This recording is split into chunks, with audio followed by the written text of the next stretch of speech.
It was just after noon when the sun blazed down on Route 47, turning the asphalt into a shimmering ribbon of heat. The rumble of motorcycles echoed across the valley as the Hells Angels rolled into town, black leather, roaring engines, tattoos gleaming under sunlight. They parked their Harleys outside the Rusted Spur, a bar known for its rowdy energy, whiskey shots, and the kind of stories that never make it into polite company. No one inside could have imagined that within minutes, something extraordinary was about to happen, something that would turn every stereotype upside down. She appeared out of nowhere.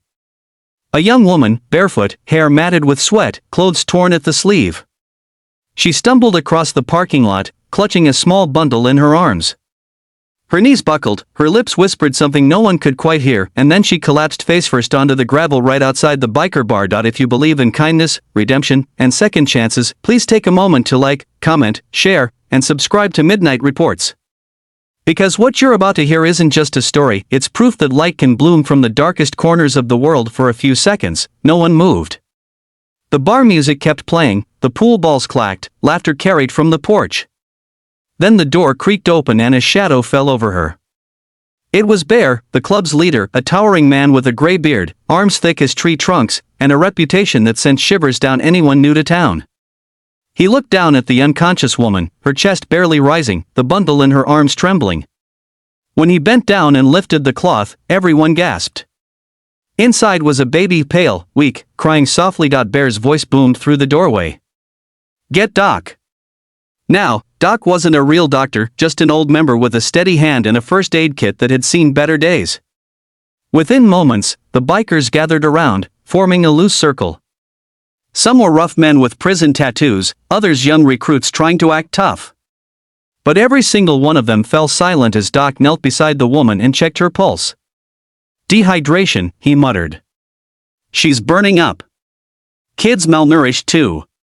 They carried her inside. The bar, once thick with the smell of beer and smoke, turned into an emergency room. Someone cleared a table, someone else brought water and towels.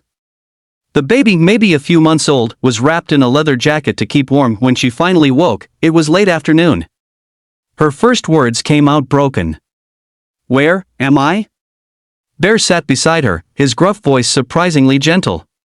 "You're safe, sweetheart. You passed out outside.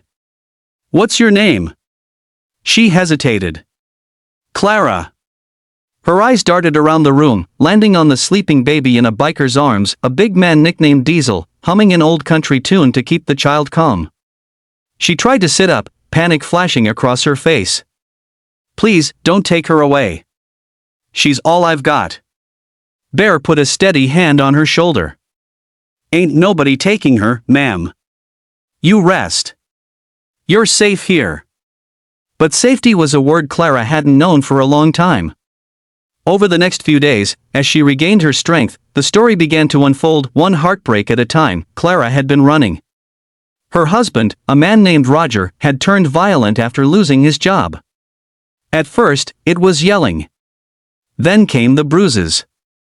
When she discovered she was pregnant, she thought it might change him. It didn't. The last straw came when he raised his hand toward the baby, tiny, fragile, crying from hunger. That night, she fled. With nothing but a backpack, a few dollars, and a baby blanket. She'd walked for miles under the scorching sun, hoping to reach her sister's house in the next county. But her body had given out before she could make it. Bear listened quietly, jaw clenched. Around the bar, the rest of the gang sat in silence. These men, who looked like they feared nothing, seemed shaken. Maybe because they knew what it meant to run from something you couldn't fight. Maybe because beneath all the noise and chaos, they still remembered what it meant to be human. That evening, Bear called a meeting. "We're not letting her go back out there like that," he said. "She needs help. The kid needs help." There were murmurs, some hesitant, some supportive.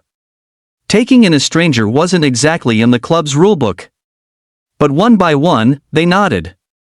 Diesel offered to fix the old RV out back so Clara would have a place to stay.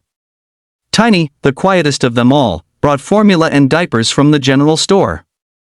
Others started passing a hat around, bills, coins, whatever they had. The transformation was slow, but real. Every morning, the rumble of motorcycles would echo across the lot, and Clara would step out of the RV holding her baby, now named Mira, short for Miracle.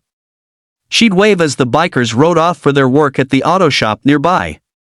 In the evenings, they'd come back with supplies, food, clothes, sometimes even toys. Bear taught Clara how to patch leather and change spark plugs. Diesel would bring a guitar, and when he played, little Mira would giggle uncontrollably, clapping her tiny hands. For the first time in years, Clara laughed, but peace has a way of being tested. One afternoon, a black pickup truck rolled into the lot. The moment Clara saw it, her blood ran cold. Roger. He stepped out, rage in his eyes, shouting her name. The bikers poured out of the bar like a human wall between her and him.